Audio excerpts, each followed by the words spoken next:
He mocked my pen like it was a relic from the Stone Age. 3 weeks later, that same pen wrote the notes that buried his career and cost the company $40 million overnight. They say revenge is a dish best served cold, but I prefer mine served with a side of irony, written in cursive on cream-colored paper that smells faintly of leather and justice. My name is Lauren Mitchell, and for 15 years, I've been the guardian of corporate compliance at Vanguardist Corp. 15 years of catching million-dollar mistakes before they happened. 15 years of being the voice of reason in rooms full of ego and ambition. And it all came crashing down because of a leather-bound notebook. The morning started like any other Tuesday. I arrived at 7:30 a.m., made my Earl Grey tea, and settled into conference room A for the weekly operations meeting. My notebook, the same style I'd used since joining the company, lay open on the polished mahogany table, my Mont Blanc pen beside it. That's when Ethan Cross walked in. Our new VP of Operations was everything Silicon Valley had taught the business world to worship: 32, MBA from Wharton, and a smile that could sell ice to Eskimos. He'd been with us for exactly 3 weeks, and in that time, he'd already revolutionized our break room with standing desks and replaced our coffee with some organic blend that tasted like disappointment. "Good morning, team." His voice bounced off the glass walls with practiced enthusiasm. "Before we begin, I have an exciting announcement about our digital transformation initiative." I continued writing, capturing the date and agenda items in my careful script. The scratch of pen on paper was barely audible, but in that moment, it might as well have been fingernails on a chalkboard to him. "Lauren," he said my name like it was a question. "Are you seriously taking notes by hand?" 20 pairs of eyes turned to me. I looked up, meeting his gaze steadily. "I found it helps with retention and, in 2025, he laughed, a sharp sound that encouraged others to join in nervously. "I haven't seen anyone under 60 write in cursive since, well, ever." He pulled out his tablet with a flourish. "This is how modern professionals work. Real-time collaboration, cloud storage, AI-powered insights." Sophie, our newest intern, shifted uncomfortably in her seat. Daniel from legal cleared his throat but said nothing. Ethan wasn't finished. "Tell me, Lauren, do you also commute by horse and buggy? Maybe send smoke signals to communicate with other departments." The laughter grew bolder now. Even people who'd worked with me for years were chuckling, afraid to be seen as allies of the dinosaur in the room. "It's actually quite effective," I said quietly. "In fact, these handwritten notes have saved the company from several costly—" "I'm sure they were very helpful in their time," he interrupted, his tone dripping condescension. "But that time has passed. We need to embrace the future, not cling to the past like—" He gestured at my notebook. "Some kind of corporate security blanket." He walked to the whiteboard and began drawing his digital workflow diagram. "From now on, all meeting notes will be taken on company tablets and uploaded to our shared drive immediately, no exceptions." I closed my notebook slowly, the soft thud of leather meeting leather somehow final. Inside those pages were details about 3 international contracts that required special attention clauses that could trigger massive penalties if standard templates were applied. Information I'd gathered through careful observation and decades of experience, written in ink that couldn't be hacked, deleted, or corrupted. "Any questions?" Ethan asked, not looking at me. I stood, gathering my things with deliberate calm. "No questions." "Excellent. Then let's move forward into the 21st century, shall we?" As I walked toward the door, I heard him add, "Some people just can't adapt to change. Natural selection in the corporate world, I suppose." The room erupted in uncomfortable laughter. Not one person met my eyes as I left. Back in my office, I pulled out a fresh page and wrote 4 words. "You asked for this." I didn't give them the satisfaction of a goodbye party. No tearful farewell speech. No passive-aggressive cake in the break room. I simply typed my resignation, printed it on the company letterhead, and left it on my desk at 4:47 p.m. that Tuesday. By 5:15, my office was empty except for the furniture and one leather-bound notebook. The placement required precision. The old records room, a glorified closet filled with filing cabinets that a T had been threatening to digitize for years, became my final chess move. The highest shelf, the one that required the maintenance ladder to reach, had exactly enough space for one notebook. I pulled out my label maker, another relic Ethan would have mocked, and created a simple tag, "Do not remove compliance records 2020 to 2025. I affixed it to the spine, then used my master key to lock the cabinet. HR would have my keys by morning, but the master key log would show I'd returned everything. My phone buzzed as I was leaving the building. Marcus from IT. "Lauren, your access is still active. Should I disable it now or wait until tomorrow?" "Follow standard protocol," I replied. "I'm sure Mr. Cross will want to handle it personally." The next morning, I wasn't there to see Ethan's announcement, but Sophie forwarded it to me anyway.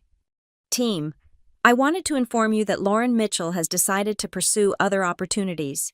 While we thank her for her years of service, this transition allows us to fully embrace our digital-first future without the friction of outdated methodologies. Consider this the end of the analog era at Vanguardus. E.C." The email had barely landed before my phone started ringing. Former colleagues, some genuinely concerned, others fishing for gossip. I let them all go to voicemail. Rachel from HR did reach me. "Lauren, you didn't take anything from your office. Should we pack it up for you?" "I travel light," I said. "Donate whatever's useful. Even your notebooks. I'm embracing the digital age. Remember, no need for those anymore." She paused. "This isn't like you." Maybe that's the point. What I didn't tell her was that I'd spent 3 hours the night before photographing every page of my personal notebooks, the ones I'd kept at home. Not for backup, but for timeline documentation. When you're playing chess, you document your moves. Over the next few days, I watched from afar as Ethan consolidated his power. His LinkedIn posts were a masterclass in corporate buzzword bingo, streamlining legacy processes, eliminating information silos, building tomorrow's infrastructure today. One post particularly amused me. "Just cleared out years of paper clutter. You'd be amazed what people think is essential to keep. Spoiler alert, 99% of it isn't. #digital transformation #future of work."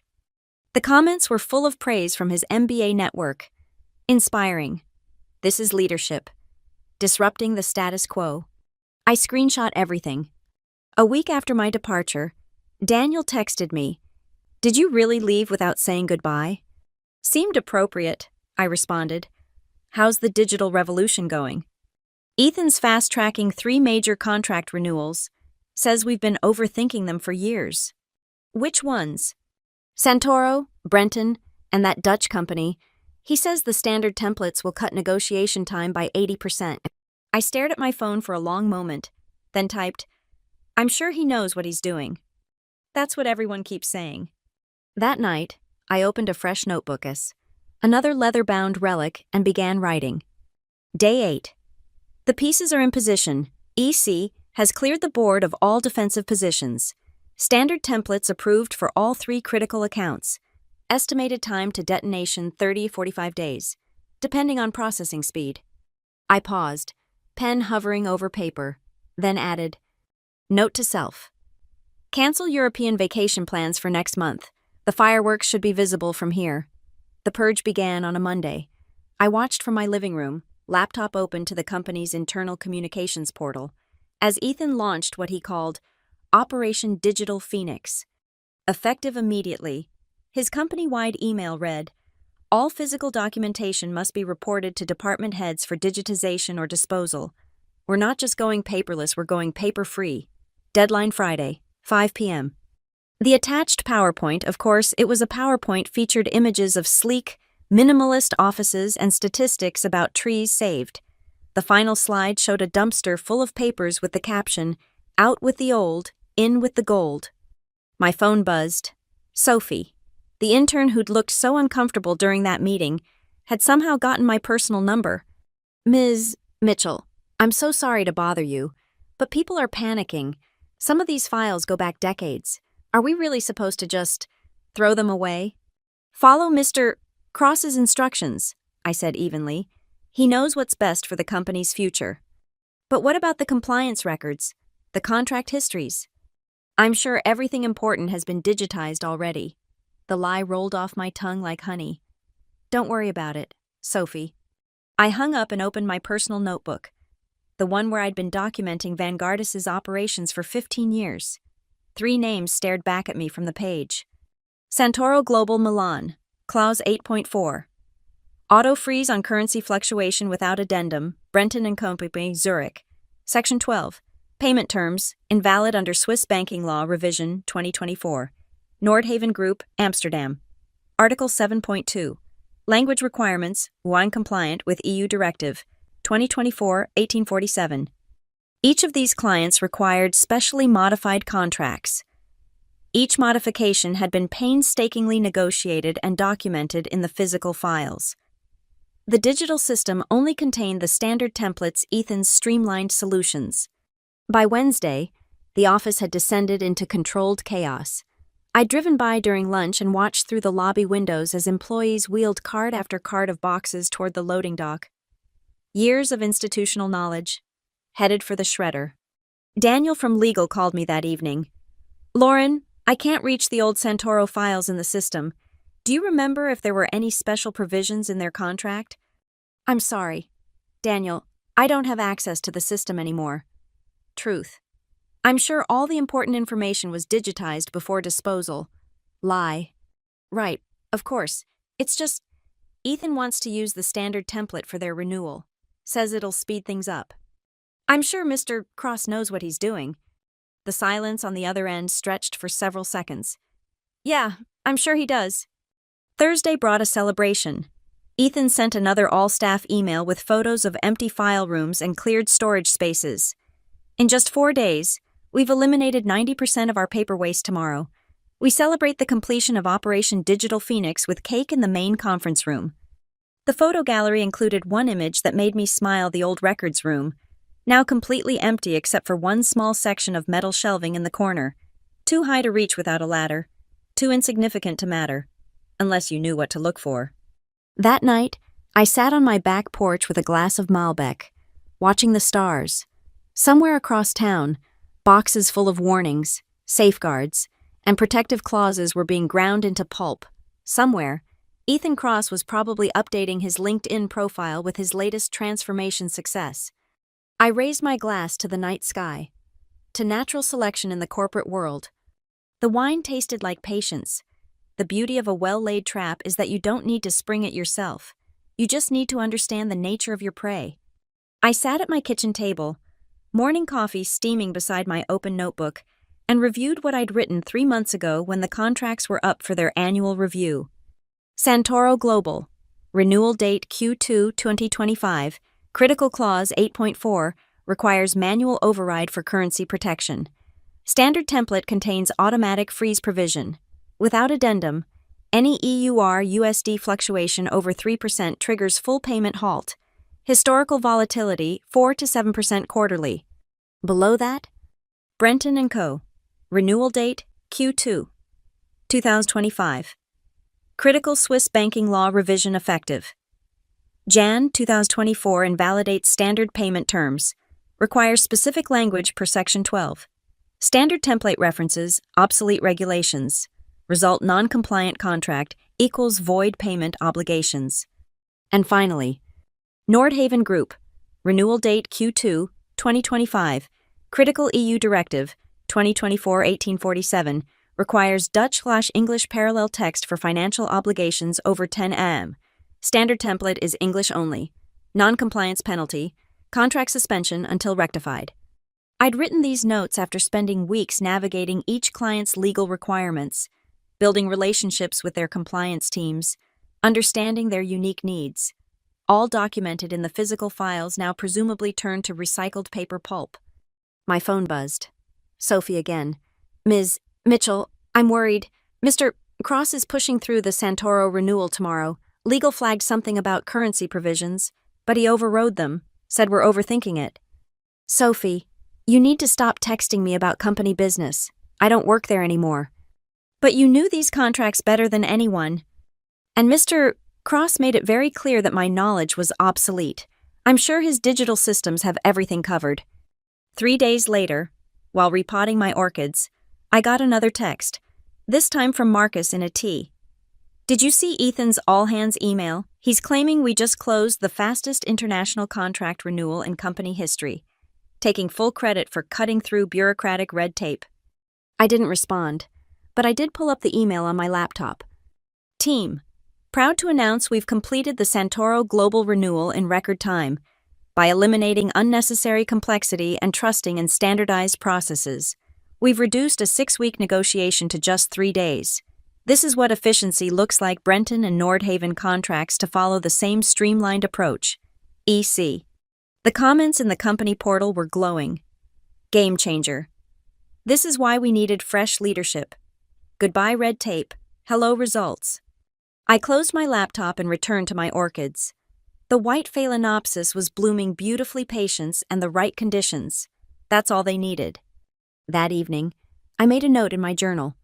Santoro contract signed with standard template. EUR currently at 1.19 USD. Historical analysis suggests 3% fluctuation, likely within 60 days. Clause 8.4 will trigger automatically.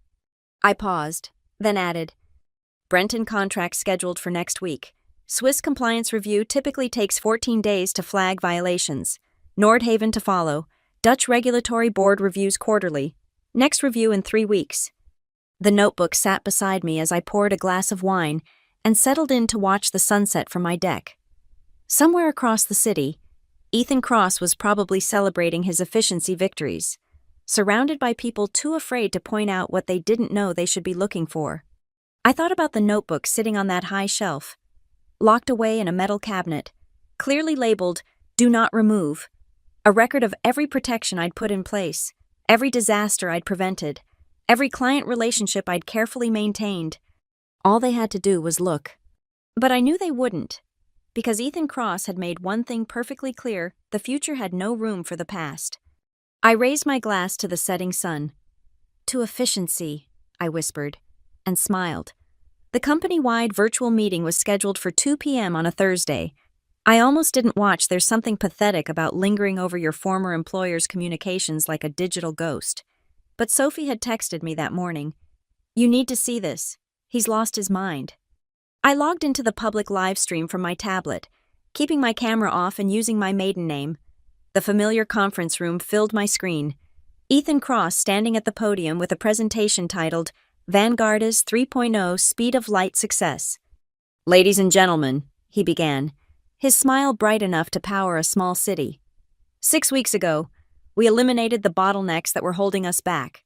Today, I'm proud to announce that we've revolutionized our international operations." Click. The first slide showed a graph with a steep upward curve. Contract processing time down 85%. Paperwork eliminated. Bureaucratic delays extinct. He paused for effect. And today, we've signed our largest cross-border deal package in company history. The next slide made my coffee cup pause halfway to my lips. 3 company logos: Santoro Global, Brenton and Company, and Nordhaven Group. Combined value, $47 million. By applying standardized templates and removing unnecessary compliance theater. He actually used the word theater. We've secured agreements that would have taken our predecessors months to overthink. I noticed Daniel from legal sitting in the front row, his face carefully neutral. Sophie was visible in the corner, taking notes on her tablet like a good digital soldier. "Some people," Ethan continued, and I knew this was directed at my ghost, believed we needed filing cabinets full of special provisions and handwritten notes to do business internationally. They convinced themselves that every client was a unique snowflake requiring special handling. He clicked to a photo of an empty file room. "This is what we cleared out. Tons, literally tons of paper representing paranoia, not protection." Someone in the audience raised their hand. "Mr. Cross, didn't some of those files contain specific client modifications?" Ethan's smile tightened slightly. "Every relevant modification was already in our digital systems. We're not cowboys here. We're efficiency experts. The difference is, we trust our systems instead of hoarding paper like doomsday preppers." The laughter was louder than it should have been. Fear has a way of amplifying sycophancy. "Now." He clicked to the final slide showing all 3 contracts with green check marks. "Let's talk about what real success looks like. Santoro Global signed, sealed, and payment processing beginning next month. Brenton confirmed and moving to implementation. Nordhaven approved and fast-tracked. He raised a champagne flute that someone had handed him. To the future. The virtual applause feature filled my screen with clapping emoji. I closed the laptop and walked to my home office, where my journal lay open to today's entry. Day 42. E has announced the triple signing publicly. Based on standard processing times, Santoro first payment run in 30 days.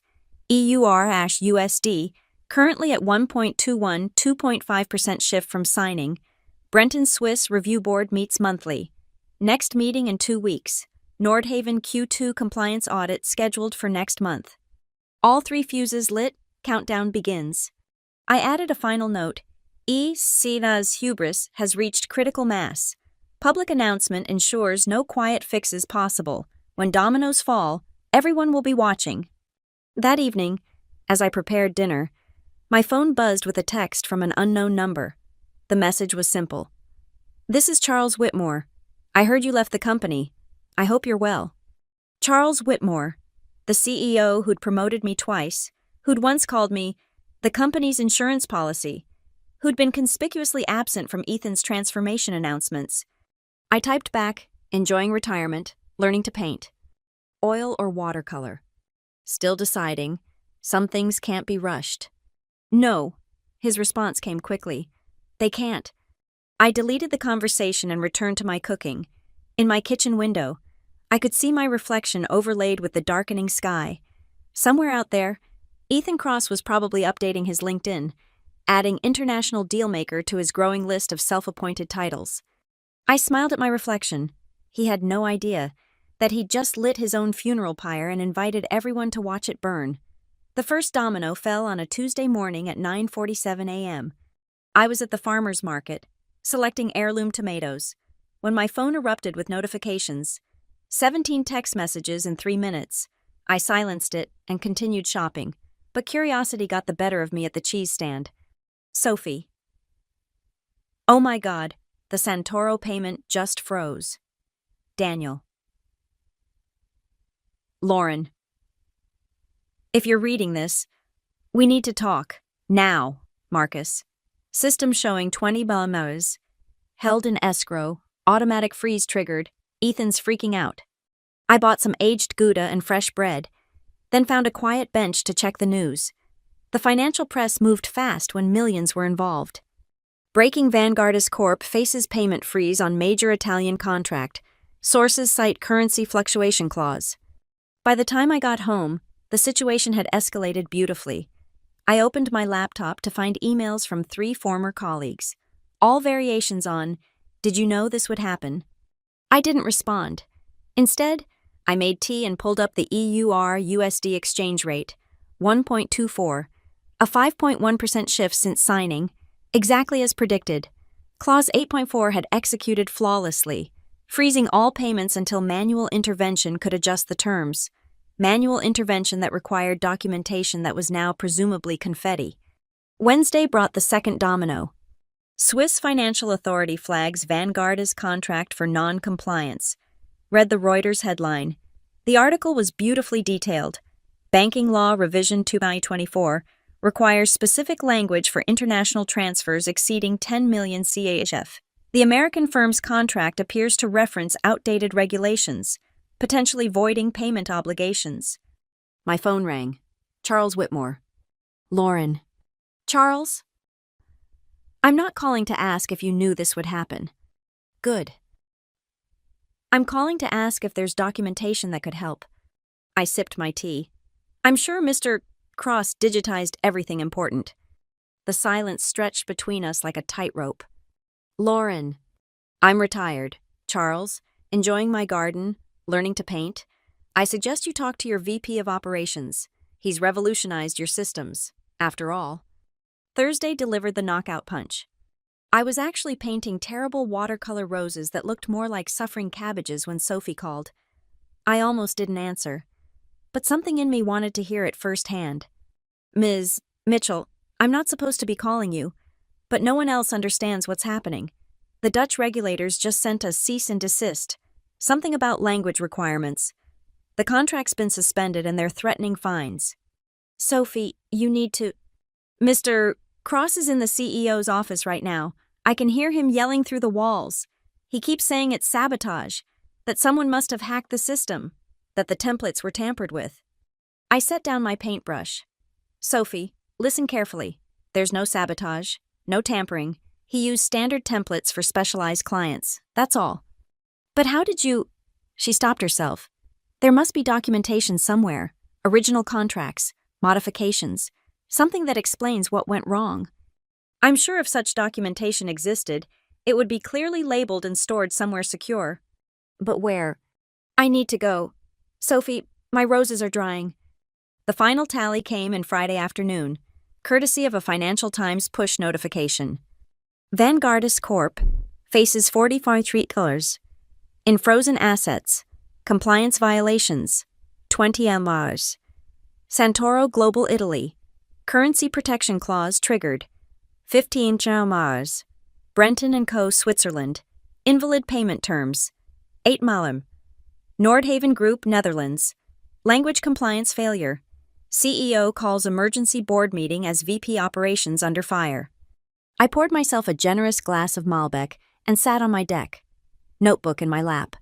The sunset painted the sky in shades of vindication. My final entry for the week was brief. Day 72. All 3 contracts in crisis. 43 MRs. Frozen or void. Board meeting Monday. EC. Efficiency revolution has cost more in 72 hours than my entire department budget for 5 years. Note dominoes fell faster than anticipated. Swiss were particularly efficient. Additional note, watercolor roses are harder than they look. I closed the notebook and raised my glass to the darkening sky. Somewhere across the city, Ethan Cross was learning that the future, no matter how digital, still needed to remember its past. The wine tasted like justice, sweet, patient justice. Monday's emergency board meeting was closed to all but C-suite executives. That didn't stop the details from leaking like water through a broken dam. Sophie texted me at 10:15 a.m. They've been in there for 2 hours. Legal brought in outside counsel. Someone saw 3 partners from Kirkland and Ellis in the lobby. By noon, Marcus from IT had more CEO's assistant just ordered lunch for 20.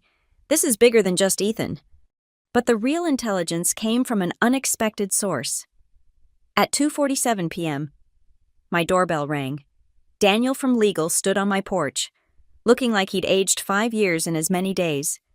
I shouldn't be here, he said. Then why are you? Because I was in that room, and you deserve to know what happened. May I come in? I led him to my living room, noting how his eyes lingered on my bookshelves, all those handwritten journals lined up like soldiers. They're tearing the building apart, he began without preamble. Looking for any documentation that might explain the contract modifications.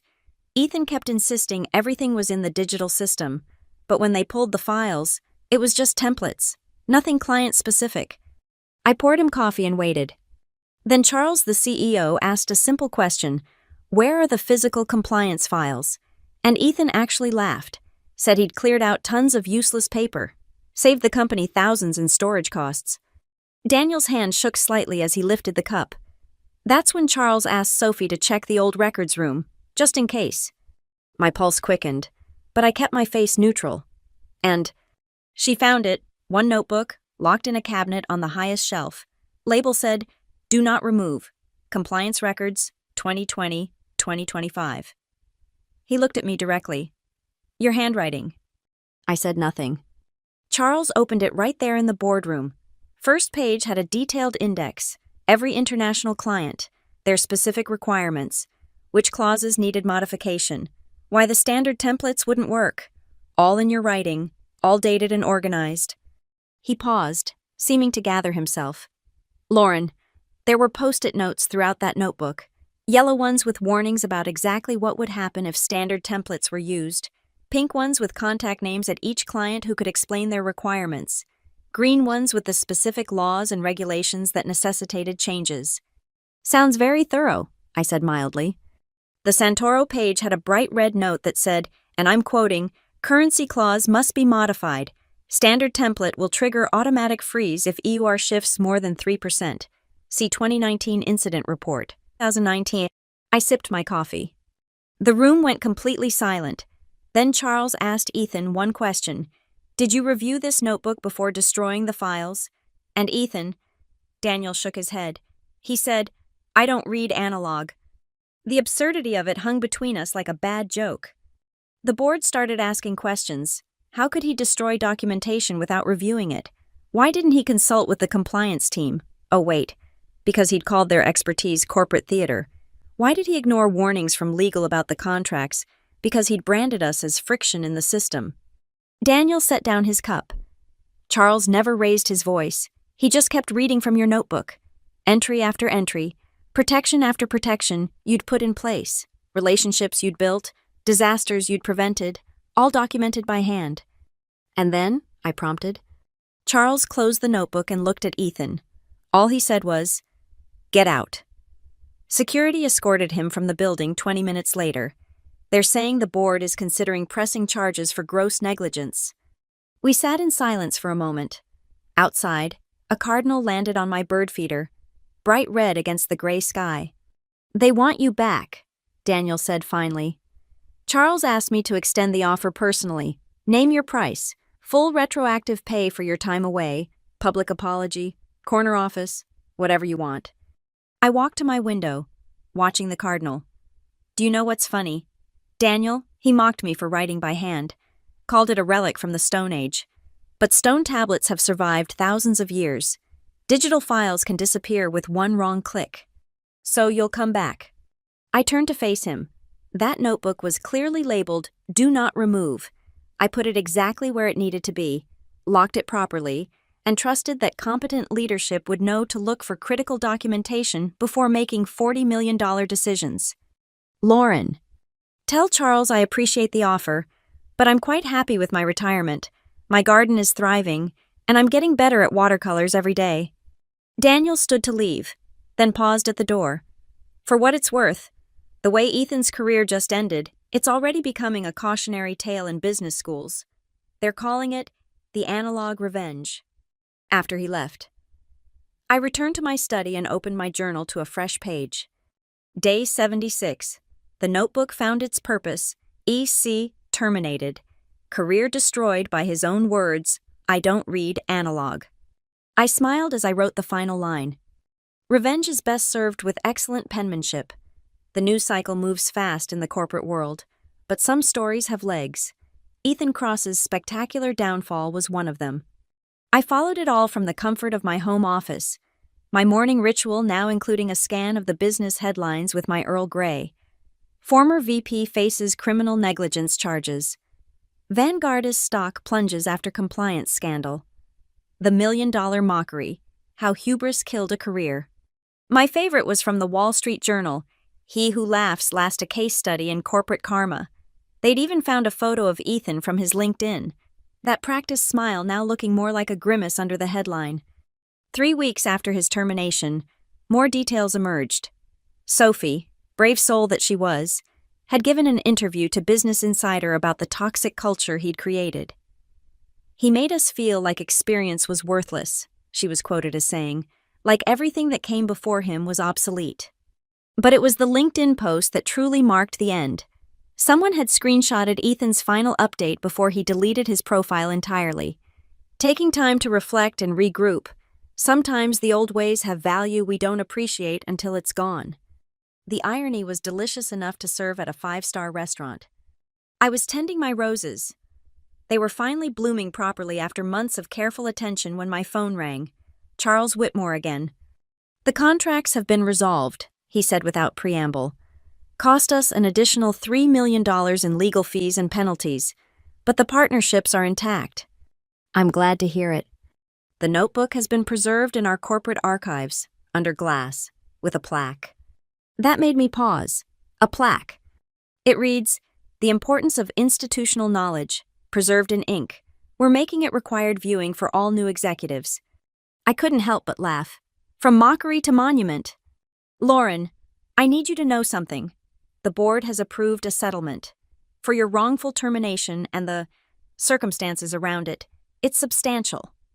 I didn't ask for. You didn't have to. Check your mail tomorrow. After we hung up, I sat on my porch with the evening sun warming my face. My last journal entry would be brief.